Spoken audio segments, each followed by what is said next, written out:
Hi guys, Miss Davis here.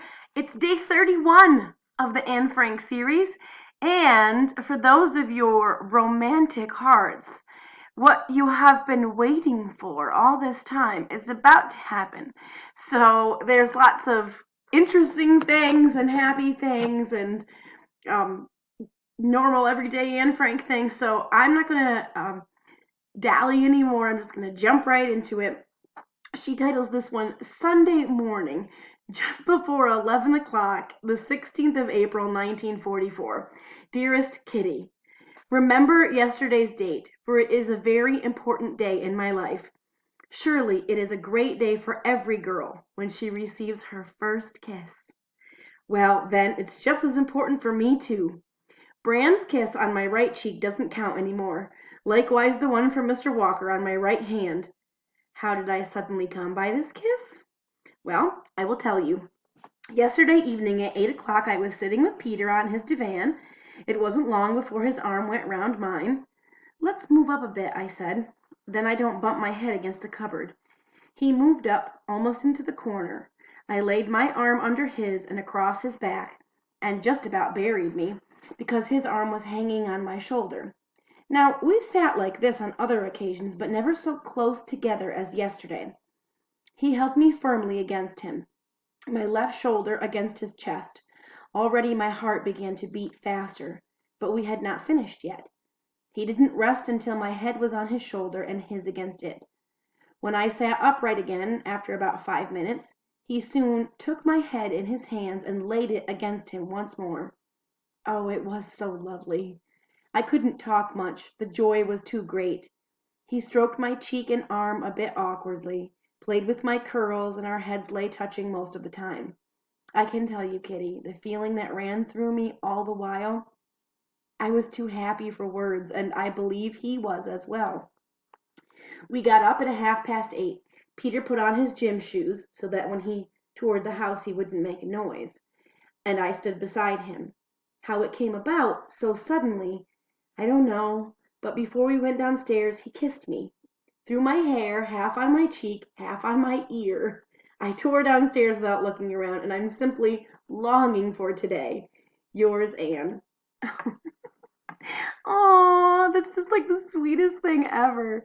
And so long in coming. Oh my goodness. Okay, I know I've been waiting for that. Next journal entry, Monday, the 17th of April, 1944. Dear Kitty, do you think that Daddy and Mummy would approve of my sitting and kissing a boy on a divan, a boy of 17 and a half, and a girl of just under 15? I really think they would. I must rely on myself over this. It's so quiet and peaceful to lie in his arms and to dream. It's so thrilling to feel his cheek against mine. It's so lovely to know that there is someone waiting for me. But there is indeed a big but. Because will Peter be content to leave it at this? I haven't forgotten his promise already, but he is a boy. I know myself that I am starting very soon. Not even 15, and so independent already. It's certainly hard for other people to understand. I know almost for certain that Margot would never kiss a boy unless there had been some talk of engagement or marriage, but neither Peter nor I have anything like that in mind. I'm sure, too, that Mummy never touched a man before Daddy. What would my girlfriends say about it if they knew that I lay in Peter's arms, my heart against his chest, my head on his shoulder, with his head against mine? Oh, Anne, how scandalous! But honestly, I don't think it is. We are shut up here, shut away from the world in fear and anxiety, especially just lately. Why then should we, who love each other, remain apart? Why should we wait until we've reached a suitable age? Why should we bother? I have taken it upon myself to look after myself. He would never want to cause me sorrow or pain. Why shouldn't I follow the way my heart leads me, if it makes us both happy? All the same, Kitty, I believe you can sense that I'm in doubt. I think it must be my honesty which rebels against doing anything on the sly. Do you think it's my duty to tell Daddy what I'm doing? Do you think we should share our secret with a third person? A lot of the beauty would be lost, but would my conscience feel happier? I will discuss it with him. Oh, yes, there's still so much I want to talk about, and for I don't see the use of only just cuddling each other. To exchange our thoughts, that shows confidence and faith in each other. We would both be sure to profit by it. Yours, Anne. And so I kind of understand where Anne's coming from in this particular journal entry. She's, thinking, it's such a strange time and, we're shut up here in the secret annex and we have been for years. Like, why should the normal customs apply? And I think her conscience is telling her the answer that she needs to know. Now, maybe she doesn't, she's letting her emotions get swept up away and whatever, but she knows in her heart what the right answer to that is. Next journal entry, Tuesday, the 18th of April, 1944. Dear Kitty, everything goes well here. Daddy just said that he definitely expects large-scale operations to take place before the 20th of May, both in Russia and Italy, and also in the West. I find it more and more difficult to imagine our liberation from here. Yesterday, Peter and I finally got down to our talk, which had already been put off for at least 10 days. I explained everything about girls to him, and didn't hesitate to discuss the most intimate things. The evening ended by giving each other a kiss, just about beside my mouth. It's a really lovely feeling.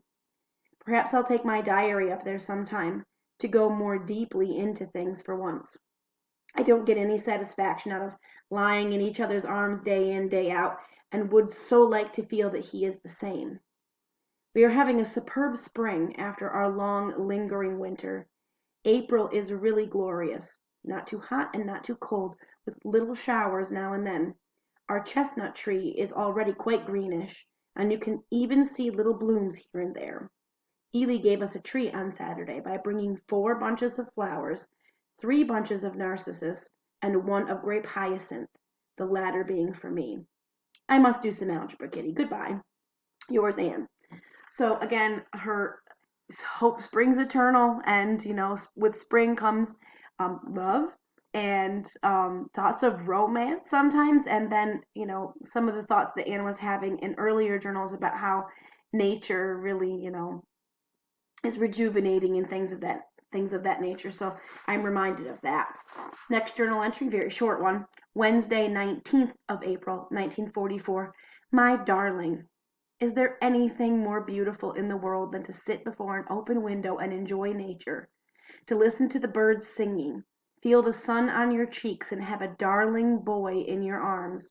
It is so soothing and peaceful to feel his arms around me, to know that he is close by and yet to remain silent. It can't be bad, for this tranquillity is good. Oh, never to be disturbed again, not even by Mooshi. Yours, Anne. Next journal entry, Friday, the 21st of April, 1944. Dear Kitty, yesterday afternoon I was lying in bed with a sore throat, but since I was already bored on the first day and did not have a temperature, I got up again today. It's the 18th birthday of Her Royal Highness Princess Elizabeth of York. The BBC has said that she will not be declared of age yet, though it is usually the case with royal children. We have been asking ourselves what prince this beauty is going to marry, but cannot think of anyone suitable. Perhaps her sister, Princess Margaret Rose, can have Prince Bowden of Belgium one day. Here we are having some misfortune after another. Scarcely had the outside doors been strengthened than the warehouse man appeared again. In all probability it was he who stole the potato meal and wants to put the blame onto Ely's shoulders. The whole secret annex is understandably head up again. Ely is beside herself with anger.